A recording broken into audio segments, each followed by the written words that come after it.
Hello दोस्तों, oil marketing कंपनियां Indian oil, Bharat petroleum और एचपीसीएल के बारे में बात करेंगे। नई रिसर्च रिपोर्ट आई है और क्या टर्न अराउंड Q3 से शुरू हो सकता है उसके बारे में वीडियो में बात करेंगे। तो देखिए, जब हम इन तीनों कंपनियों की बात करते हैं, जो ऑयल मार्केटिंग की जो तीन कंपनियां हैं, भारत में स्ट्रॉन्ग कंपनियां हैं, तो 2022 में एक बहुत ही नेगेटिव इंपैक्ट पड़ा था जब क्रूड के प्राइसेस बहुत बढ़ गए थे और Q1 में रिकॉर्ड 18,000 करोड़ से ऊपर का लॉस हुआ था। Q2 में भी लॉस देखने को मिला था, क्योंकि जब तेल के भाव जब पूरी दुनिया में बढ़ गए थे, भारत में नहीं बढ़े थे, तो जो मार्केटिंग में जो कंपनियां हैं उन लोगों को लॉस जो है वो करना पड़ा था। लेकिन अब रियलिटी 2023 में, ये जब मैं वीडियो बना रहा हूं बिल्कुल शुरुआत में जनवरी के महीने में, तो क्रूड नीचे जा चुका है, $80 से ये नीचे आ चुका है, जो कि पेट्रोल के मार्जिन के लिए पॉजिटिव है और डीजल के भी जो नुकसान है वो भी थोड़े से कम हो रहे हैं। अब ये कुछ इंपॉर्टेंट जो आंकड़े हैं आईसीआईसीआई सिक्योरिटीज की रिसर्च से आप देख सकते हैं।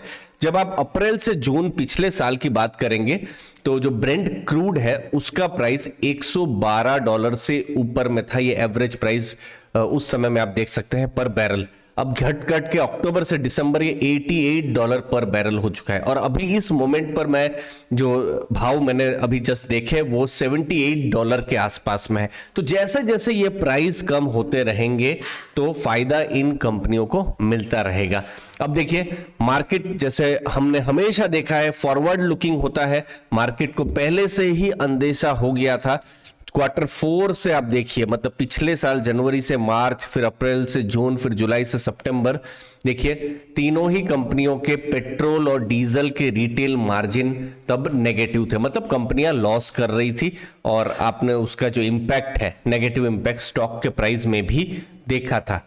लेकिन अभी जो अक्टूबर से दिसंबर है, एटलीस्ट पेट्रोल में उन्होंने प्रॉफिट करना शुरू कर दिया है और डीजल में भी जो लॉसेस थे कम हो गए हैं। देखिए, ₹12.5 का लॉस था Q1 में, Q2 में ₹10 का और अभी ₹6.5 का लॉस है। और Q4 हो सकता है, अगर कोई बड़ा जियोपॉलिटिकल शॉक नहीं हुआ तो फिर ये भी पॉजिटिव हो सकता है। ये हम एक्सपेक्टेशन तब कर सकते हैं। तो टोटली अगर आप मार्जिन्स की बात करेंगे, अगेन आप देखिए ये लॉस में मार्जिन्स थे, लेकिन Q3 में आप देखिए थोड़े से जो मार्जिन्स हैं तीनों कंपनियों के, आईओसीएल, भारत पेट्रोलियम, एचपीसीएल, तीनों के जो मार्जिन्स हैं पॉजिटिव टेरिटरी में आ चुके हैं। तो ये एक इंपॉर्टेंट टेक अवे है। इनफैक्ट ये जो पूरी रिसर्च रिपोर्ट है हमने हमारा जो टेलीग्राम ग्रुप है वहां पर अपलोड भी कर दी है। वहां पर आपको टारगेट्स और बाकी सब चीजें भी देखनी हो आप देख सकते हैं। साथ साथ Q3 के भी जो रिजल्ट्स आ रहे हैं तो बहुत सारी नई जानकारियां आएंगी, तो सब टेलीग्राम ग्रुप में भी हम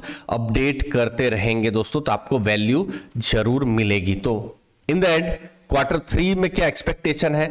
लॉसेस तो हो ही सकते हैं, Q1 Q2 में लॉस हुए हैं, तो इस बार भी लॉस होने का एक्सपेक्टेशन तो है ही, लेकिन शायद कम लॉस हो। तो ये एक बड़ा एक पॉजिटिव है। किसी को अगर बहुत बड़ा नुकसान हो रहा है, छोटा नुकसान भी हो तो भी बढ़िया है।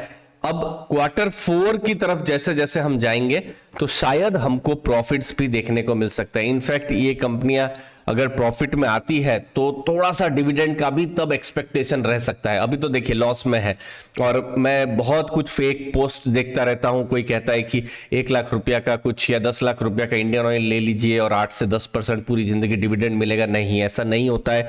Oil and gas cyclical sector है। 2020-21 बहुत अच्छा था तो 2022 बहुत ही खराब था। उस समय में उन्होंने प्रॉफिट किए थे, 2020-21 के टाइम में 21-22 उन्होंने लॉसेस किए थे। तो इसीलिए अभी फिलहाल ऑपरेशनली अच्छा क्वार्टर रहने की उम्मीद है। जब हम बात कर रहे हैं इन तीनों कंपनियों के लिए, लो क्रूड प्राइस रहे तो एक पॉजिटिव हो सकता है और इसी को ही मॉनिटर करना। अगर ये क्रूड का प्राइस फिर से $90-100 पहुंच जाता है तो इन कंपनियों के लिए फिर से जो पॉजिटिव जो अभी दिख रहा है वो फिर से नेगेटिव भी हो सकता है। तो इसीलिए थोड़ा सा ट्रिकी सेक्टर है ये, और उस हिसाब से जो डिविडेंड है, प्रॉफिट्स है, वो सब एक्सपेक्टेशन भी होती है। तो छोटा सा वीडियो था, मुझे उम्मीद आपको वैल्यू मिली होगी। हमारा टेलीग्राम ग्रुप भी आप ज्वाइन कर सकते हैं पूरी रिसर्च रिपोर्ट पढ़ने के लिए। थैंक यू दोस्तों।